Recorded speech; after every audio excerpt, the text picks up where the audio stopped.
I bought this apartment for my daughter, my father-in-law said, his voice steady, almost polite. So why did your mother move in here? The words landed softly. That was the worst part. No shouting. No anger. Just disappointment hanging in the air like dust you only notice when the light hits it right. My name is Aaron, and in that moment I felt smaller than the living room I was standing in. The apartment smelled like fresh paint and something familiar. Lavender.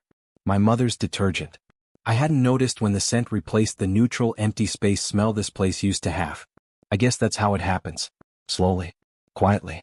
My wife stood near the window, arms folded, staring outside like the city might offer an escape route.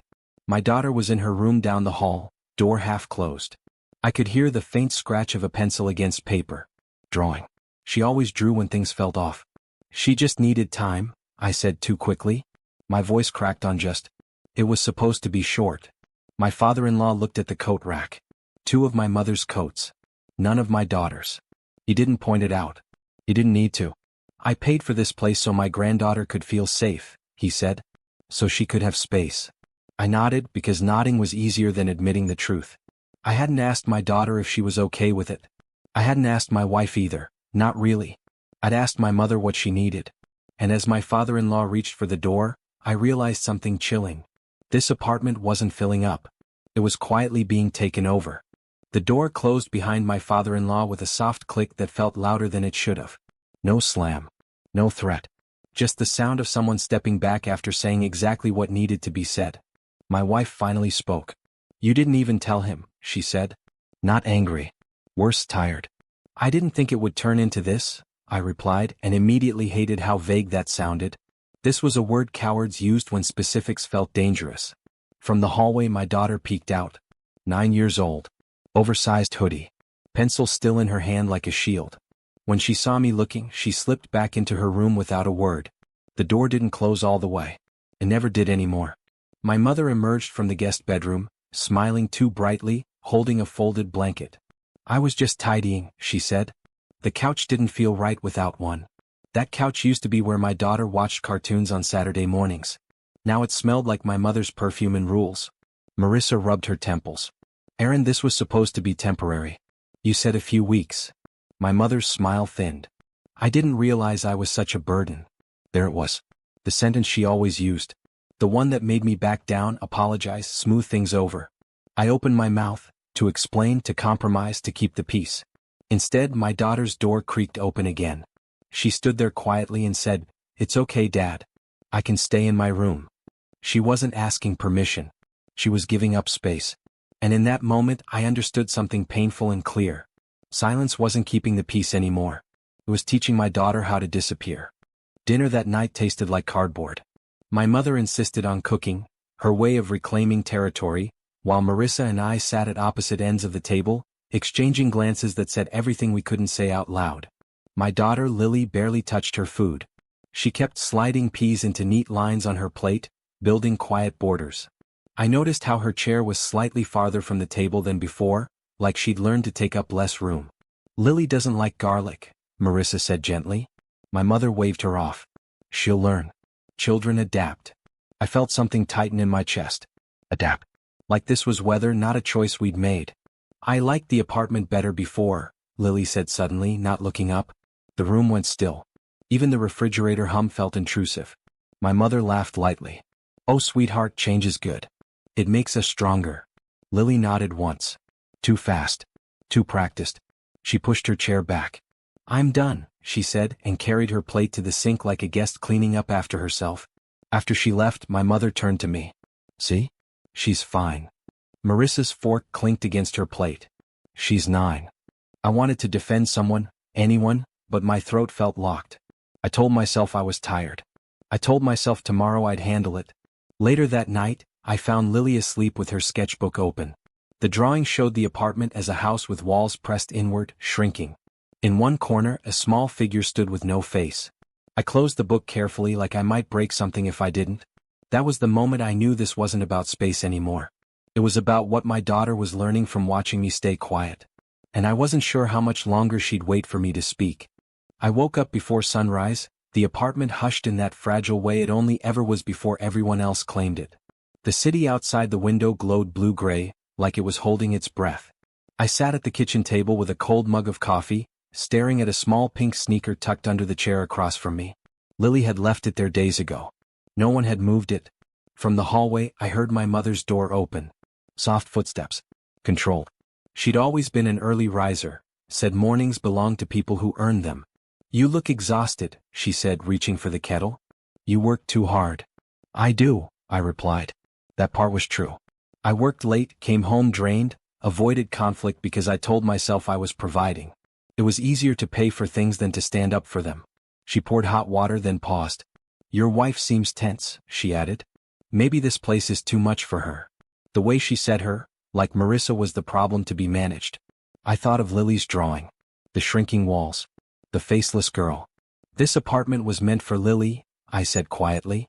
My mother turned, surprised. "Everything I do is for family." I nodded slowly. That was her truth. But it wasn't mine anymore. Marissa appeared in the doorway, eyes tired but clear. She didn't interrupt. Just listened. "I should have spoken sooner," I continued. My voice shook, but I didn't stop. I thought keeping everyone comfortable was my job. My mother set the kettle down too hard. "Are you asking me to leave?" I looked past her, down the hall, where Lily's door was finally closed. "No," I said. "I'm telling you whose home this is."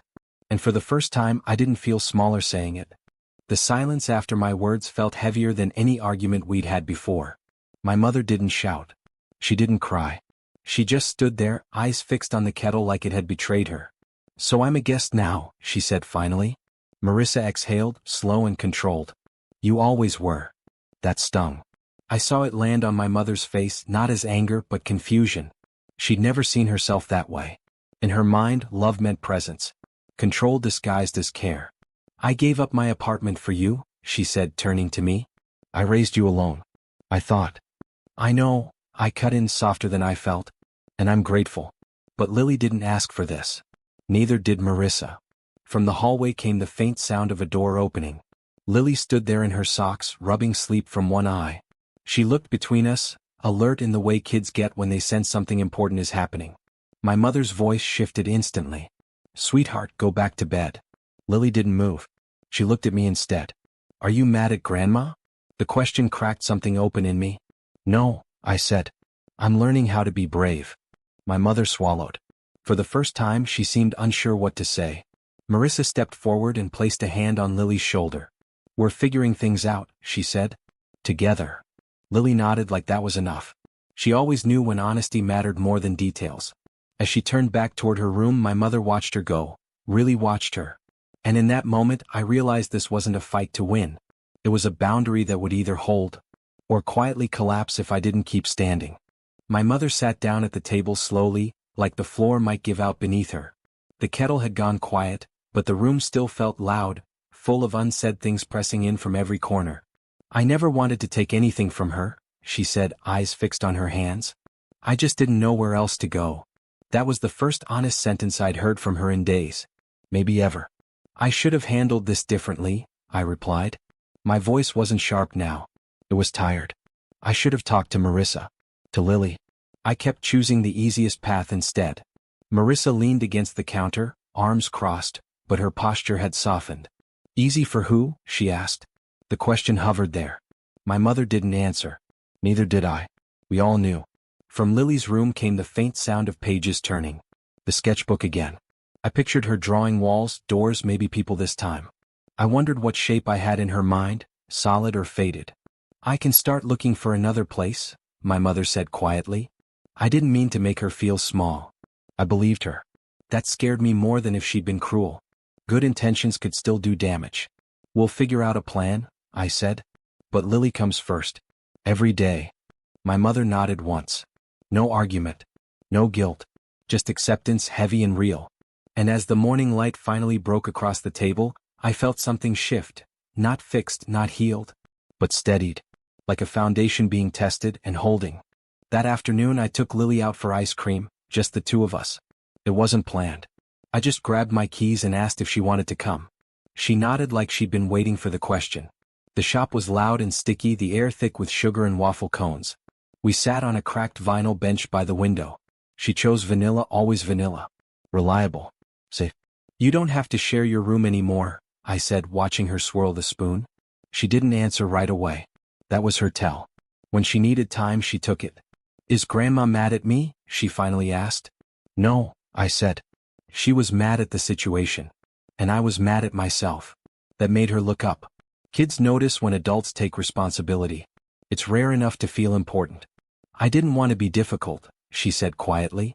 The words hit harder than anything my father-in-law had said. You're not difficult, I told her. You're allowed to take up space. Even when it's uncomfortable for other people. She nodded, then smiled just a little, ice cream smudged on her lip. Okay. On the walk back, she slipped her hand into mine without thinking. She hadn't done that in months. When we opened the apartment door, it smelled different. Less lavender, more neutral. My mother was packing a box in the guest room. She looked up when she saw us. I'll be out by the weekend, she said. Lily waved. My mother waved back. It wasn't perfect, but it was honest. On Sunday morning, the apartment was quieter than it had been in weeks. Boxes lined the hallway, sealed and labeled in my mother's careful handwriting. She moved slowly like someone relearning where they fit. My father-in-law came by to help carry a few things. He didn't say I told you so. He just nodded at me once, a small gesture that felt like forgiveness without ceremony. Before my mother left, Lily handed her a drawing. I watched my mother unfold it with trembling fingers. It showed the apartment again, but this time the walls were wide, the windows open. 3 figures stood in the center, all with faces. I made it bigger, Lily said. My mother knelt down and hugged her, careful, brief, respectful. You did, she whispered. Thank you. When the door finally closed behind her, the silence didn't feel empty. It felt earned. Marissa leaned into me, resting her head against my shoulder. You did okay, she said. I shook my head. I did late. But you did, she replied. That afternoon, Lily reclaimed the living room. Cartoons on. Shoes kicked off. Her laughter bounced off the walls like it belonged there, which it did. I sat on the couch, feeling the weight of everything I'd almost lost. Not because I didn't care, but because I thought avoiding conflict was the same as being kind. I was wrong. Peace isn't the absence of tension. It's the presence of protection. And this time I chose to stay present. And for the first time in a while, the walls didn't feel like they were closing in.